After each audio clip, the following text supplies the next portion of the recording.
नमस्कार सम्पूर्णहरुमा।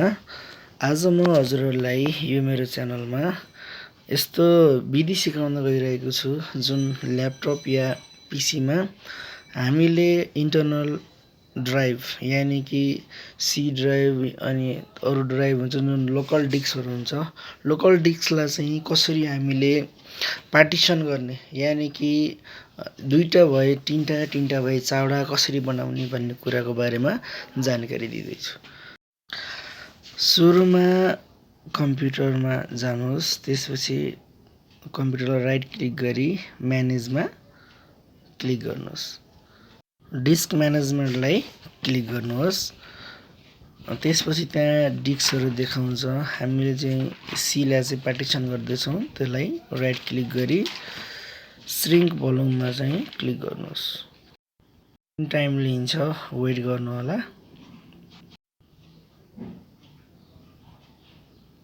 Shrink space भनेर दिइरहन्छ, हेर्नु होला राम्ररी। यो अर्को पेज खुल्यो।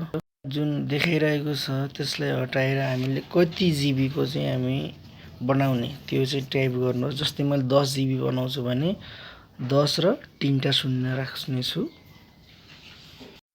त्यसपछि हजुरहरुले श्रिङ्कमा चाहिँ क्लिक गर्नुहोस्। एकछिन वेट गर्नुहोस्।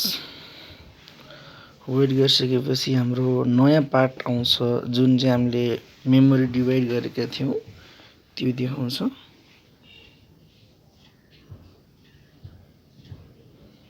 डिस्कलाई हामी आइसक्यो। अब यसलाई हामी रिनेम गर्नेछौँ। त्यसको लागि चाहिँ राइट क्लिक गरी न्यू स्पेसमा जानुहोस्, नेक्स्ट गर्नुहोस्। त्यहाँनिर पनि नेक्स्ट गर्नुहोस् अनि यहाँ यो ठाउँमा चाहिँ जहाँ देखाइरहेको छ त्यसलाई पनि नेक्स्ट गरी जान सकिन्छ।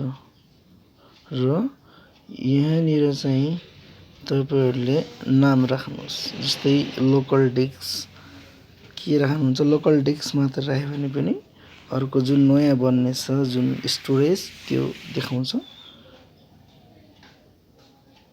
मैले चाहिँ यहाँ लोकल डिस्क राख्ने छु।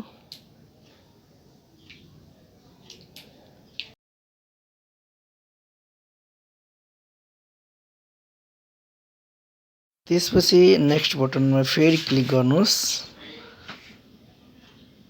अनि फेरि पनि फिनिशमा क्लिक गर्नुहोस्। अब हाम्रो नयाँ लोकल डिस्क स्टोरेज आइसकेको छ। अब तपाईहरुलाई मैले यो देखाउँछु, हेर्न सक्नुहुन्छ। पहिला यहाँ दुईवटा थियो भने लोकल डिस्क अब 3वटा भइसकेका छन्। यसरी चाहिँ हामीले मेमोरी पार्टिसन गर्न सकिन्छ। हस्, यति भन्दै आजलाई बाइ।